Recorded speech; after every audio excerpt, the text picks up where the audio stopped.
great red dragon. Okay. Having 7 heads and 10 horns. Yeah, the 7 heads and the 10 horns is NATO and the EU. You know, the ancient Roman Empire revived. Okay, and 7 crowns upon his head. So when you go to Revelation 17 and verse 3, it says, "So he carried me away in the spirit into the wilderness, and I saw a woman, that woman is America, sit upon a scarlet colored beast." That scarlet colored beast is NATO and the EU. All right. Full of names of blasphemy, having 7 heads and 10 horns. So the 7 heads is referring to the kingdoms that are in power, that power the beast system. Okay, so the woman is a part of the beast system as well. You know, America, she's a part of NATO. All right, so the 7 heads are the kingdoms that power the beast system. When you go into the 7 heads, we'll do it real quick. We start with the Greeks. All right, because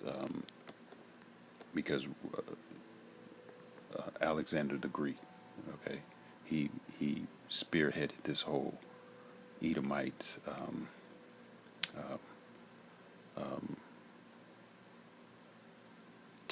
power takeover, man. You know, again, the earth was given into the hand of the wicked. Who's the wicked? Esau, Edom, the so-called white man. So it started with the Greeks.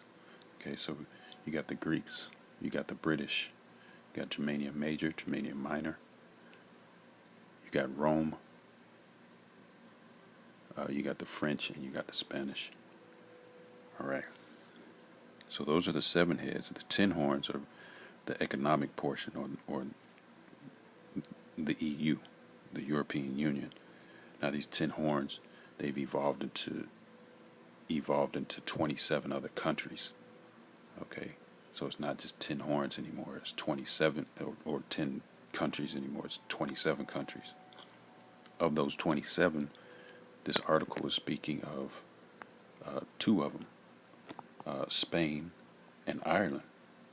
You know, and again, Norway is closely tied in there. I don't think it's a part of the EU, but it's a part of that whole economic environment over there in Europe. So this is just speaking to the division. And Salakia, if I'm jumping a little bit, but jumping back to Daniel, the 2nd chapter, and the 41st verse.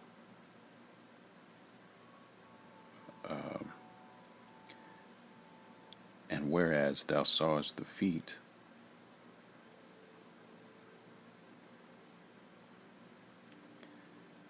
and toes, part of potter's clay and part of iron, the kingdom shall be divided. You know, so what we was just talking about in Luke, how Yahushua said, if a kingdom is divided, if Satan is divided against Satan, how can that kingdom stand, man? So we're talking about in here this image that's being broken down by Daniel. He's talking about a divided kingdom. You know, we're at the feet of this image, man. This is basically showing it's a chronological order of power, of rulership in the earth, and we're at the bottom of it. And the bottom is showing that there's going to be division, and this article is speaking to that division. Therefore, prophecy is speaking right now. All right, it says, "And part of iron, the kingdom shall be divided, but there shall be in it of the strength of iron." So, you know, in the feet You're going to have iron there, which represents the Roman Empire, which we're in New Rome right now. But also, it's going to be mingled with clay. It says, "For as much as thou sawest the iron mixed with miry clay," right? So the clay represents, the the weaker portions of this divided kingdom. Um, um, you know, Pointing to the EU and how you have different mindsets. Again, this article is speaking to that.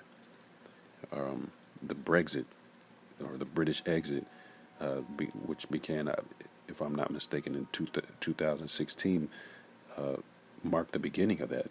The British, Slovakia, exited, um, the EU. Okay, they left. It says, verse 42, Daniel 2:42, and as the toes of the feet were part of iron and part of clay, so the kingdom shall be partly strong and partly broken. Verse 43, and whereas thou sawest iron mixed with miry clay, they shall mingle themselves with the seed of men, but they shall not cleave one to another, even as iron is not mixed with clay. So that's showing that clay and iron can't hold fast together. They can't be tightly fixed together. They're gonna be broken apart. Who's gonna do that breaking, man? Yahweh Shai. If you jump back to Daniel 2 and verse 34, it says, "Thou sawest till that a stone, that stone is Yahweh Shai, was cut out without hands, which smote the image upon his feet that were of iron and clay, and break them to pieces." So this is what's going to happen. It's this word, man. It's this word, man. We speak this word into existence. The weapons of our warfare are not carnal, but are mighty through the pulling down of strong. We'll end on that real quick. Uh, you know, and you can read that article if you like. But it's just, the point is made in the headline. Okay, the Second Corinthians 10 and verse 4, for the weapons of our warfare are not carnal, meaning they're not physical, but mighty through the Most High to the pulling down of strongholds, casting down imaginations, all this folly that this system pushes out, this wine, this adultery. You can be a mole. You can be a covetous bastard. You can do whatever the hell you want to do. Casting down imaginations and every high thing that exalteth itself against the knowledge of the Most High. That's Esau Edom, man. Esau Edom exalts himself. He's the proudest of men, and the basest of men at the same time. It says, and bringing into captivity every thought to the obedience of Mashiach, right? So every knee's going to bow eventually, but we got to go through this trial period. Lord willing, we be at that number. So Lord willing, that was edifying, giving all glory, honor, praise to Yahweh, Shem Yahweh Shai, Shalom.